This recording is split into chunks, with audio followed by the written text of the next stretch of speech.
Our next presenter is known as the Gentleman Thief. He's the only person that has ever stolen from the Secret Service while the president was looking on.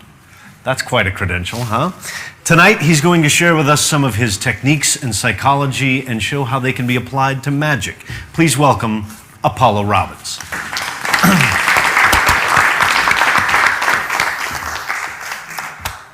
It is such a pleasure to be here, and as I imagine you can tell at home, most of you would probably be very intimidated to be sitting in a room full of your idols. And it's my pleasure to be here. I want to thank all of you for your presence and the time that I've spent with you as well. Now, there's a bit of a curiosity. The type of thing that I would like to talk to you about is not about how to pick pockets, how to steal watches, how to take wallets, because I feel that those things can get you into problems, especially depending on where you go with your professional career. The liability issues, especially in America, are not that friendly. But what I think is specifically interesting is the techniques that can be used in the psychology that pickpockets use that can be applicable to magic. So I'd like to take a couple of moments to share with you some of that thinking. One of the most important things is the commonality on the philosophy of misdirection. Most people think that my job is to misdirect, but it's exactly the opposite. It's not to misdirect. Instead, my job is to direct. Just like you would see in a play, when you're trying to direct a spotlight around, I'd like for you to think of that when you're watching your performances. Because if you're thinking of your magic performance, instead of just through your eyes, but through the eyes of a spectator, another way to frame that might be to think of a spotlight operator.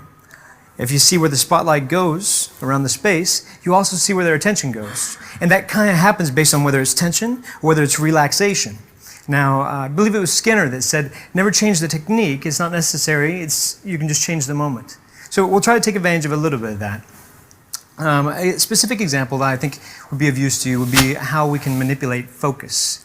Now, focus can be an interesting topic. I believe it was Albert Einstein that said reality is an illusion, albeit a very good one. And I think that that's an interesting thing because scientists often refer to our reality as being from our perceptions. Everything that we see, everything that we perceive through our senses gives us a certain idea of what reality is. So if I look at this wall all my life and he looks at this wall all his life, we'll have two different realities while we're right next to each other. Well, if that's true and our attention can manipulate where our focus goes, then our job is really to create realities for people based on where we steer their attention. There are different ways you can do that. So with focus, like the spotlight type metaphor, there are external focuses and there are internal focuses. First, with external focuses, those can be used with your five senses. So the five senses, obviously your eyes are the most obvious, your hearing, the things that we say, those types of things, but they're all external. I'll cover a couple of those for you guys so you can see if you're having something that's difficult and they're not quite buying into the hook of the misdirection that you want to use, ways to moderate that and perhaps gauge where their attention really is. The other is internal focus. Now internal focus, rather than using the ideas of their senses per se, it's little pattern interrupts that give mental hiccups. It's kind of mental misdirection. For science, they often refer to that as cognitive loading. That means a kind of overload process for your brain. It's where a little bit of what I'm doing right now, where I'm managing multiple tasks, seeing how I'm being perceived. Those types of things may cause hesitations in my voice, but you'll also notice that when you're working with your spectator as well. So there, along with those, if we go to the next slide for a second, some tools of the trade with that. There's the line of action, plausible contact, proximity invasion, and mental misdirection. Because we have a little bit of time, I'm going to kind of run through those real quick and kind of give you some demonstrations of how those would work in the real world. First, we'll cover the line of action. So stepping down, not up the stairs. I met a pickpocket that used this technique when he was going down the stairs of locking onto somebody's wallet. Now in magic, we would think that you grab hold of the wallet and pull it out, but it's important the line of action of the motion of the body. So if you were walking along somebody and you had a hold of their wallet and they were going upstairs, it'd be difficult for you to pull their wallet as they're going because you want to go with the line of action. So to do that, you would go with them downstairs. You'd look for them, you'd lock onto their wallet, and as they're taking a step, two steps down, you just take one step back and you allow them to step right out of their wallet. Same thing with other areas. To avoid them feeling the motion, when you turn them or have somebody else turn their body, you have them turn them and you just hold on to the item and let them remove it by their body motion rather than your motion of removing the item from their pocket. Plausible contact. It's also like motivation for actors. Why are you touching them? So there are covert touches and there are overt touches. The reason that you touch somebody can erase it from their memory. The perception of a pickpocket a lot of times that you, on the streets, a legal pickpocket, is that you would bump into somebody, that you would take their wallet. It's not the best scenario, there are opportunities to do that, but if they bump into them, later on, if you realize that your wallet's missing, you're going to think back, because one of the first things you would do if you're bumped in a crowd is to check your wallet. But if that could be reframed, so I'll give you an example of the escalator. If a gentleman is going down an escalator, and a lady bends over at the bottom of the escalator and she's picking something up, the gentleman will try to avoid bumping into the back of her. As he's doing that, the other pickpocket, who's actually working with the group, would have a hold of the wallet already, waiting for that moment. When the gentleman bumps back into him, it allows him to pull it, but the person who's being stolen from, won't realize it because he motivated the action. It's a plausible action, so it gets erased from his memory, versus if it happened the other way around. So that's a plausible contact. Next, proximity invasion. So that's the use of personal space. How we get into that, how we get out of that. I've been speaking with people here also about how the ideas of martial arts and how there's different philosophies of getting in and out of space. There are some ideas. Edward T. Hall wrote an interesting book, The Hidden Dimension, and another one called The Silent Language. One of those is about space and about what's the social zone, the personal zone. If you think of your personal space being like an egg shape, it's larger in the front, smaller on the sides, and a little bit larger on the back than it is on the sides. So just an oval around your body.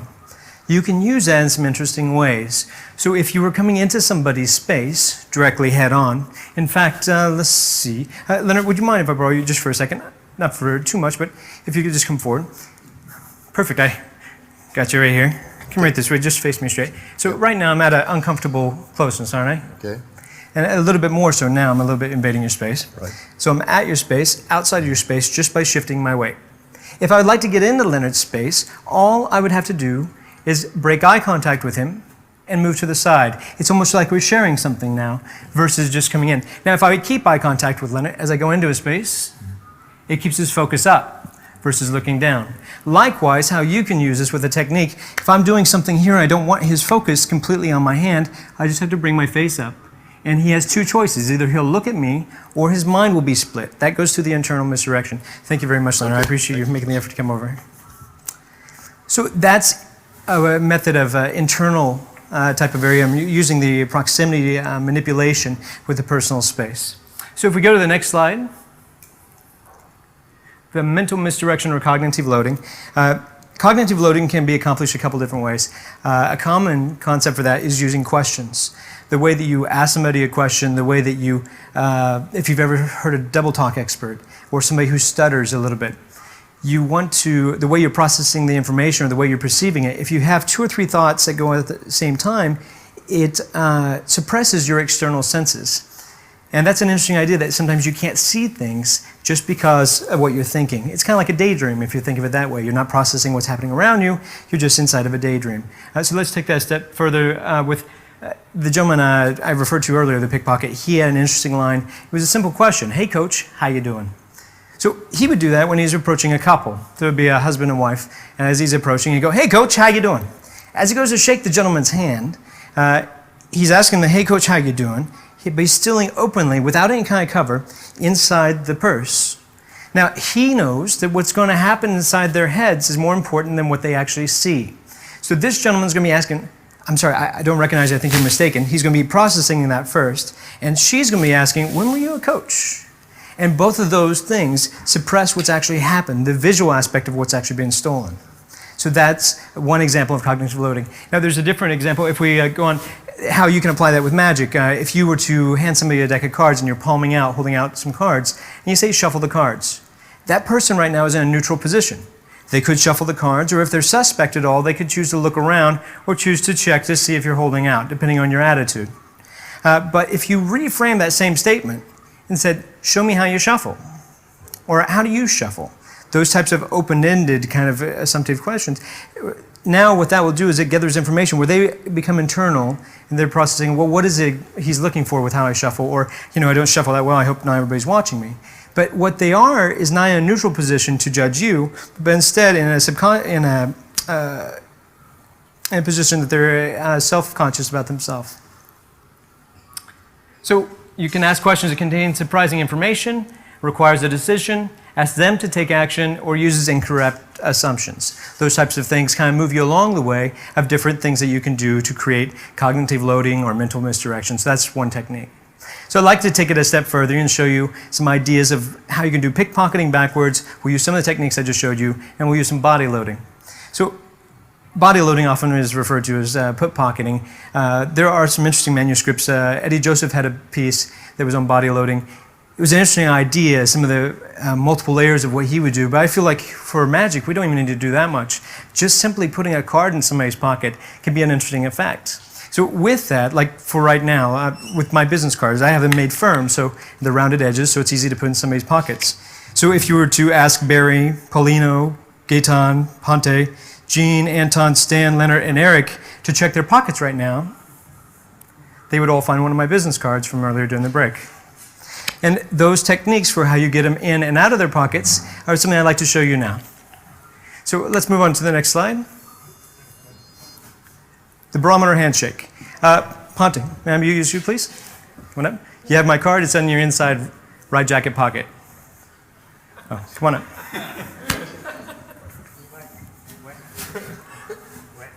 Oh, I put two? I'm sorry, I forgot. I must have got carried away. Sorry about that. So, Ponte, come on up this way. I'd like to show a couple of things. First, this is not directly a steal, but it's instead a way of shaking his hand. So I'm going to do this here for the camera, and then we'll try to do it from two angles so you can see. As I shake your hand, come on over this way for me. So if we were facing right there to Marco and Eric. So that gives me a little bit about how pliable he is. So let me do that again here. Ponte, can you stand over there this way? And I'm going to show you what's happening. Can I shake your hand this way? So as he walks forward, I'm using the two fingers here on the inside of his palm to guide him over to this position. Kind of like in dance, you call it a cross-body lead. And then this hand is here on his shoulder, kind of reaffirming him. But the resistance that I get with these two fingers is almost like a fishing line when you're fishing. Oh, by the way, I'm sorry, the cameraman, you also have a card in your back left pocket as well. I just forgot about that. So as you do have that, yes? Okay, that was next to the wallet. I left that there, just making sure. So as you're shaking the hand, it comes across. This is interesting because now if somebody's resistant, their elbow will stay closer to their side. They'll be more closed in. So if I guide him this way and he were to be more rigid, I wouldn't want to necessarily use him or do anything that would compromise him in front of an audience. But in doing it this way passively, now that lets me know that he'd be very comfortable. He seems to be pretty pliable and he's going to follow my lead. So that's what I call the barometer handshake. And may I use you for a couple more things? Do you mind? Okay. Let's go to the next slide. This is the handshake load. So a handshake load is what I did to some of the people here earlier. A handshake load is it's a simple load. As you shake the hand, it gives you a plausible reason to touch them. So the plausible contact and the proximity invasion. As you shake hands, say, hi, pleasure to meet you. I'm sorry, what was your name? Yeah, that's the same thing. So that allows you to load. So let me show it to the other side. Come over this way. So as I'm shaking his hand, when I shake his hand here, I come with my hand to the elbow. I would use the pinky here. Lets me get to where the pocket is. It just lets me open to know where the pocket is slightly. I'll turn the card this way so you can see it against his black jacket. Now, as I'm in this position, I'm going to push it into the base, but now it's important why my hand's here. And you'll feel that too if it draws any attention. So I may lean in. So, sorry, where are you from? And if I come in, I'm looking at him, sorry, where are you from? He's naturally going to turn his head that way and just whisper into my ear. And now my hand, it's important where it goes afterwards, and he grabs hold of his elbow. Sorry, where are you from? Pleasure to meet you. It's nice to meet you as well. And then I keep that distance again. I give him the space that makes him feel more comfortable, kind of like a pat on the back. So that is the handshake load. May I get that from you? And let's go to front pocket load. We're getting a little bit more personal with Ponte, in case you guys want to know. So the same type of thing, if we want to load inside of another pocket. Now, these are extremely tight, and it's a fine line between picking pockets and fondling. So let me see what I can do here. You also have a fun t-shirt. That's very nice. If I'm doing it here, you don't have a whole lot inside. Do you have, so that's basically it. It's attitude. So relaxation, tension, line of action. Now, inside of his pocket here, I'm going to turn him so you can see a little bit this way. Turn this way for me. As I'm going into his pocket, I'm just thumb clipping the card. It goes into the corner. But as I'm looking this side, I'm going to turn and look this side, and the line of action of my hand coming up is what loads it into the pocket. Now, if I'm caught on something, or if I want to load something bigger or heavier, I'll just put it inside the opening of his pocket. Now, in order to load it all the way, if I turn him this way, obviously, you can see that now when I turn it this way, it would go the wrong direction, the card wouldn't go in. So in order to go in, what I would do is turn him this way, and now it goes automatically into his pocket using the line of action. So those are the two loads, the front pocket load and the side load. The other one, next slide, what do we have? Oh, the armpit holdout. This one is a little bit more complicated, but it's fun. It's a technique. You don't have a deck of cards on you, do you? No, okay, just a deck of my cards, apparently. This is interesting because you can use this when you're using it with a deck of cards. You can use it to hold out. I use it for driver's license or credit cards. As I'm doing some type of routine, I will palm off the cards. I'll use another one usually as a bit of a disguise. And as I'm having them hold on to something here, I use their armpit to hold out the card here. As you can see, I'll just turn over so you guys can see at the back. So now, if I'm doing this, if you think of somebody a little bit like Gumby, kind of a pliable clay figure. Now, it's important how you handle him this way, because if I've used a handshake, I understand that he's pretty complacent. Now, if I'm positioning him here, you notice my thumb is also holding him kind of close to his body here. But also my gestures are pretty close. I can step away. If I sense he start to move his elbow back, I can just move here and just put my arm against him and always steal it out. Now, where this is fun is you can now palm the card out, hold it in that position. If you care to, you can turn them around to show other people in the audience. Then you can openly walk around to the outside. Now the same thing, if I want to steal, I'm not going to pull because he'll feel that. So instead it's better for me to turn him and he won't feel it come out of his armpit because it's using the line of action. So that's the same idea there. Thank you very much, sir. I appreciate it. Thank you again, Pato. So applications. Obviously, there's a few applications you can guess in magic. You can do appearances. You can put things inside people's pockets. You can do predictions, where you can have something inside of a paperclip, like Sankey uses, and load that in their pocket ahead of time. And now it adds an extra effect to the prediction because there's distance, instead of using like a trunk coming down. Transpositions, you can switch. Let's go back one slide to the previous one. So with that, we can also, let's see, predictions, transpositions, switching things, expositions, like what I was showing you with the open aspect of it, and distractions, where if you want to do something else that's more important, like throw a card and stick it to the ceiling, you can ask somebody to check their pocket, the whole audience focuses on them, you stick it to the ceiling, those type of things. Gaston Kyoto has an idea like this. Then that gives you the distraction you need and can become a little bit more of an area. I know that we had limited time here together, so I also wanted to give you a couple of resources that you can look at. Those resources are The Hidden Dimension by Edward T. Hall. That's the book that discovers a lot more about proximity from the social psychological perspective and the anthropological studies. The Social Animal by Elliot Aronson. A lot about behavior work, and I feel that, again, we need to reach outside of our community, just like Mr. Friedman was saying. We need to be able to study those aspects outside because it makes us a lot richer when we stay outside of our gene pool. It's been a pleasure. Please review the sources, and thank you for having me. Apollo Robbins, a very, thank you. A very, very dangerous man, and I promise you at home that all of the people that he listed off that had his card in his pocket, none of us knew it was there. It was not a setup. He really did stick it on my body without my knowledge. Of course, I know him pretty well, and we were hugging, so I give him some leeway for getting me without knowing, but I don't know how he got it on Max, because Max doesn't even have pockets. I don't know, I hope there's laughing going on at computers around the world. Here, and they said, no, there's 45 for you, one for each year of your birthday, so by midnight I should be looking more and more like JJ and Chris. I'm glad that you're here, and I'm glad that I get to introduce this lineup of people, some of my good friends, some people that I've known for years and years and years and that I really respect and admire. And I don't think there's any better way to lead things off than to introduce Apollo Robbins. Could we roll that video, please? There is a thief sitting among you, but lucky for you, he's a gentleman. For your own safety, please watch the following video.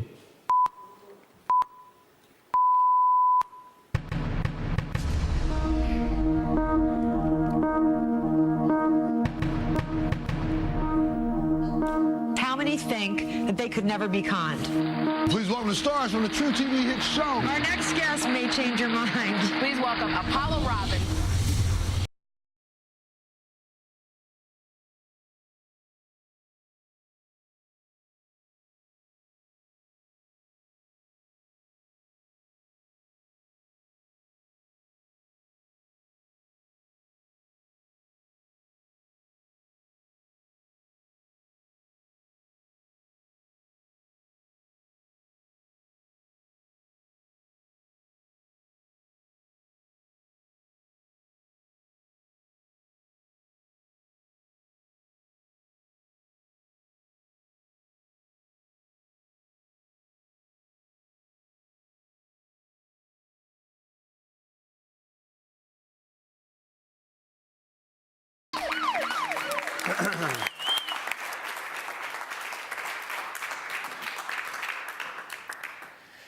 You know, it's a fascinating area, the idea of misdirection and how it applies to magic. I'm often asked, how do you steal things? How do you get in people's pockets? How do you take advantage of their attention?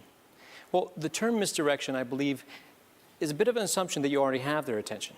And getting their attention can be especially hard in these days.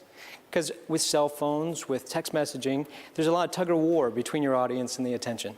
I'd like to take this opportunity, the little time I have with you, to show you a couple ways and tricks about how to get their attention. Now, for myself, when I'm trying to steal from someone, I like to think of it kind of like hunting rabbits. If you see them where their attention is, it's almost like a cat. When they're just looking at their attention, they're trying to figure out, how do I get into that? As they approach them, you'll notice that their attention changes. The idea of being inside the rabbit's head is often referred to by psychologists as the theory of mind. They have an experiment they call the Sally and experiment that I think kind of explains that. There is a story of these two girls that were playing in a classroom, Sally and Ann. Sally has a doll she puts inside of a box. She goes outside to the playground and she leaves. While she's gone, Ann reaches inside the box, takes the doll out, puts it in the closet. The question is, for the kids that they give this test to, when Sally comes back, where is she going to think the doll is? Is she going to think it's in the box or in the closet? Now, most of the kids that were asked these questions, as well as certain autistic individuals, found that they thought that she would think the doll was in the closet because they couldn't separate their knowledge from Ann's knowledge. And that's an interesting quandary. I think for us, as magicians, we have to be able to separate our knowledge from our audience's knowledge. And we have to know where their attention is and kind of be inside of that state of mind. I'd like to give you a couple of tips on how you can do that. There is an idea of attention being kind of like marketing, pull versus push. For myself, if you look me up online, you won't find a web address, you won't find a phone number. Instead, what you'll find is just information like the video you saw. And I have to apologize, it seems kind of immodest opening that with that video, but I'd like to show you how I solved a problem that I found myself in where it was rather tense, and this video was kind of a solution that evolved from that. Now, inside of an environment of using marketing, pull versus push, one way of approaching it, push marketing is kind of like a campaign that you would send out. You say, look at me, focus on me here. Versus pull is this kind of a seduction, kind of pulling people to look for you. For me, if you Googled me, you called my agent, you'd have to track me down. By the time you track me down and you get a hold of me, it would be a very qualified buyer. But it means I do lose some work, and it's part of that. You do the same thing when you're performing, or kind of like when you're picking up on a woman. The idea of, instead of being a pickup artist, how do you catch their attention? So telemarketers, spam mail, these types of things, they take your attention, they basically steal it. Because they're taking your attention without giving you something in exchange. If you think of that like a blinking banner that you might see on your website right now, or right now, you have a choice between looking at the chat room or looking at me, back and forth, and your attention will bounce back and forth. The same thing happens in magic when we say, look, look, watch, let me show you this. It's kind of like spam. It's attentional spam, because you're asking them to give something to you that you don't necessarily are giving them anything in exchange. You have to have that trade back. So a way that you can approach that differently is to try to seduce them. That's okay. Actually, here, inside this environment, it's very quiet. So the mindset of everybody watching is coming from a different place. So whenever you hear something in the background, like laughter, or the lights, it's always something that will naturally catch your attention. Psychologists call this bottom-up attention. It's something that jerks off your attention to a side, and that's one way. Or you can choose to give your attention to something. So that point, I think, is actually very relevant. If you can get them to choose to give their attention to you, it's much more interesting. But how do you do that? Well, you can even get them to chase you. Give you an example. When I'm working inside of a cocktail party, I have a choice of trying to focus on a couple of individuals, say 2 or 3 people that I'm trying to get their attention, or I can try to play to a bigger group. Now, I want to look for like a social hierarchy. I'll look for somebody who's rather important inside that group.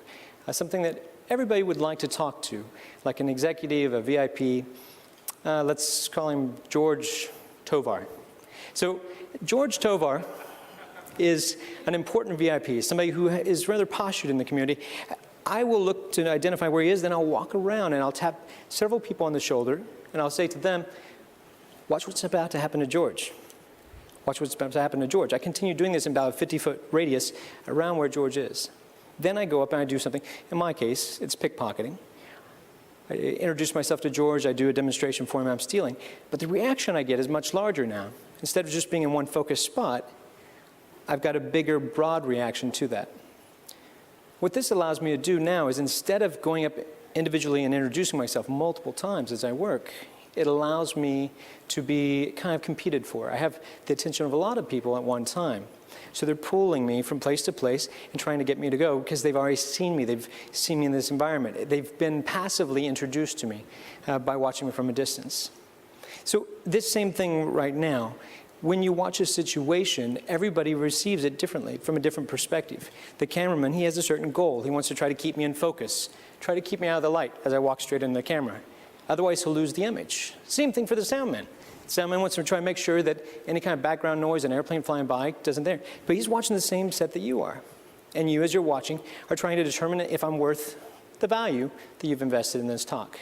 Or is this the time to go to the refrigerator? So if you can identify this combination between environment and purpose of why somebody is watching you, you can understand their focus. And then you can take advantage of that. But first you have to have that attention. So inside of considering environments, I'd like to discuss a couple of those. Theaters, banquets, restaurants, trade shows, and street performing. Those are general environments that we find ourselves performing in quite often.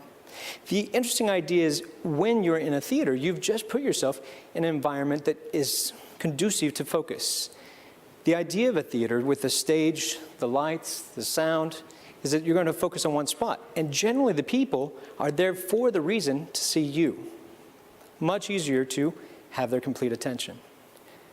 Banquets look very similar to a theater. You can make them look very identical with the stage, the lighting. The difficulty is the purpose of why the people are there. It could be they've just gone through their dinner, they've just gone through an award ceremony, and now they want to go home, they want to go to their hotel room. But instead, their boss is making them watch this 45-minute mandatory show, and they're not sure why they're there. So how do you get them to prioritize you over hopping on their phone and text messaging? Texting is an interesting solution. An interesting problem. Because texting could be that they're tweeting, they're telling you positive things about you, or it could just mean that you're a lesser priority than what they have on the phone. And socially, it's become a different agreement now. It used to be that when you had a phone call during dinner, you apologize to your guests that you might have a phone call beforehand. Now it's become this that you will text, and it's kind of like you saying, well, I'm trying to be more polite than using my cell phone in front of you. And they'll try to be discreet with doing this low language down there, but if you've noticed, cell phones are kind of like yawns. Once one person does it, everybody wants to just check their messages and see what's going on. So I don't believe that making an outward statement is a good way to distract from that. I think better yet is a good way of bringing that to the surface. So you might say to them something like, for myself, I take advantage of the stealing. So I would say to an audience, for the type of people that I'm working with, if I'm looking through here, I generally look for people that are focused on different types of attention. So, for instance, the lady there with her cell phone, if you hold that up, I know that she's focused on just a cell phone, so may I use you, ma'am? Now, by me doing that, all the other cell phones quickly go into their pockets, into their purses, because they take advantage of the environment. So that's a way that you can approach it just by using the idea of the purpose that they're there. They don't want to be put into the limelight. Let's say restaurants Well, banquets, I mentioned their purpose. Restaurants, people are there for the purpose of having dinner. They're looking for a celebration. You have to find a way to break their pattern, to introduce yourself in a way that can be surprising. I'll sometimes use an approach where I walk up to a table pretending to be someone, and I'll bring a flower, and I may say to a larger table if I want to interrupt and take advantage of this, but I want to passively pull them. So I don't want them to be aggravated with the approach. I may say to an older lady at the table, I may give her the rose and say, I'm sorry, gentleman at table 103, he ordered this for you. It's a gift. And they think I'm a manager delivering this. But what this lady now has done is capture the table. The rest of the people are doing side talk. They're saying, somebody's giving a flower for grandma. Who's that? When they all look back, they look at me. Who was it exactly? Who was it? I say, yes, it's the gentleman over there. He's wearing an orange tie, kind of a brown suit, and a brown pocket scarf. Oh, it looks a lot like me. Hi, how are you? Nice to meet you.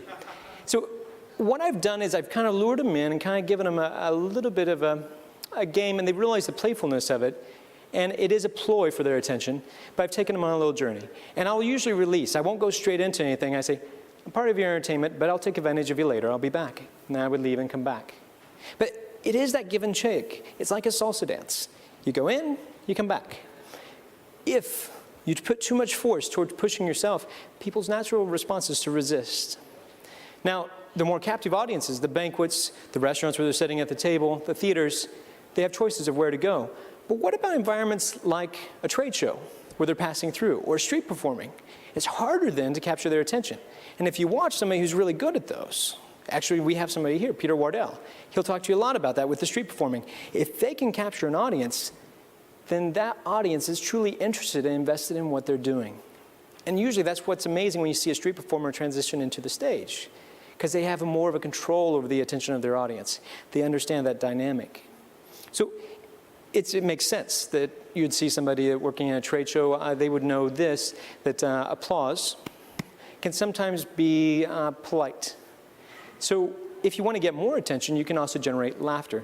So laughter, if you're around a corner in a trade show, will usually pique your attention more. And my guess is that's because you want to decide, would I laugh at that myself? And you want to be drawn to the source, and the laughter kind of piques your attention. Now, there's a million ways that you can analyze these. These are just speculations. But I think that some of this has credence. And I'll give you a couple examples of how I've taken this kind of pattern interrupts or breaking expectations or emotions and taken advantage of them in environments. I had a situation where I was working in a restaurant, and I wanted to dabble, I wanted to play with an emotion like anger. I wanted to do it with a mundane trick. It was just a challenge for myself, and it was the salt shaker through the table. It's an interesting sensation for the person who pushes down on the salt shaker, but not for the rest of the people. They're not engaged, just the person you're initially doing it to. But how can you get inside the minds of the rest of the people and make them invest so they're not on their phones texting? Actually, if you think about it, texting is kind of a barometer to see how well you're doing with keeping their attention. So for me, I use it as a ploy. So I performed. If I got a negative response from one of the gentlemen that I'm thinking of that this happened to, he took my cards and said, let me show you a trick. Dribbled my cards on the table or on the floor and said, this is the 52 card pickup. So I picked up the cards, put them in my pocket, said, have a wonderful dinner, and I left. Again, I'm 19 at this time. When I came back, I had the salt shaker, I had a coin, I said, I have something special for you. See if you can do this. And I smack it, seems to go through the table. I said, see if you can do this. And I challenge him, I kind of appeal to his ego a little bit. And he hits it, and he kind of placates me. But as I'm doing this, I wrap the napkin around it, and I steal out the salt shaker. But instead, when I steal it out, I flash it to the rest of the table except for him, and I switch it for another salt shaker that has nails soldered to the top of it, coming out. And I twist this inside the napkin. So it's now a different effect for him versus them. Because now they have this image of him impaling his hand in blood and flesh coming through the back. So when he started to slam his hand down again, I vanish it. It's the same effect to him, but for them, they're very engaged, and they're trying to stop him from doing the action. So it's, again, just an exercise of how do you get inside their mind? How do you get them engaged? So that was playing with emotion. Another approach I used was about 2 years ago. Eric Mead and myself were speaking before a conference. It was all neuroscientists. It was a different type of audience. And it was a Very humbling experience. I work for banquets, I work for companies usually after dinner functions, but this particular venue was 9,000 neuroscientists. Sounded like a number, but I haven't really processed. I mean, it's nothing like a billion, like we were seeing with Lu Chen, but 9,000 was a big number for me. And I had to think, how am I going to captivate them? I don't have a dance team, I don't have illusions, I don't have that. I have what I do, I have the thinking that I have, but how am I going to get inside their head of 9,000 people? So I tried to use the environment. For me, the biggest prop that I could see was the spotlight. So I asked the show producer if we could set up certain choreography on stage left that every time the president appeared, the spotlight would go there, he'd walk on stage. Eric Mead would go there, he would go on stage. The spotlight started at the same spot each time. Eric Mead introduced me, the video came up, started to play, and then once he had introduced me, they see this video that you saw, that's why I want to give it to you as a frame of reference. They see all the stealing, they see those activities, their pattern behavior switches over to the spotlight, they're looking on stage, but no one comes out. It's an interesting interruption of their pattern. And then it goes to voiceover. The room is dark, just the spotlight, and I say, you know, I love spotlights. They show you exactly where you're supposed to look. Well, the fantastic thing about him is if you know the spotlight operator. He's Bob, he's a friend of mine. For 20 bucks, it's amazing what I got him to do. I said, Bob, can we have a little bit of fun here in the middle of the audience? And I have him chase the audience and start to find me. In that moment, I was inside the head of most of those people because you could see them checking their pockets, checking their purses, and wondering where exactly was this guy that they just saw steal all these things inside this room. And that's why I wanted, just to be in their head for a minute, and now it's my job to keep their attention. But in that second that I did have them, I then stood up in the audience, they scattered a little bit where I was, and then I began, and I started my show. I hope that some of these examples, whether they may be too metaphorical or too vague, I hope that some of them show you how to get inside the mind of your audience and how to capture their attention. In the meantime, I thank you for the attention that you've given me. Thank you. Thank you, sir. Nicely done. Very well-dressed Apollo Robbins. It's 12 minutes, 14 minutes into the show. We need just a moment to reset something. And I should tell you that all of the gentlemen here, at least many of the gentlemen here in this room, are looking at your live chat. So please text in, type in your questions for the performers, for the lecturers, for the people you'll see here, and we will get to those at the end of the session. I know that you at home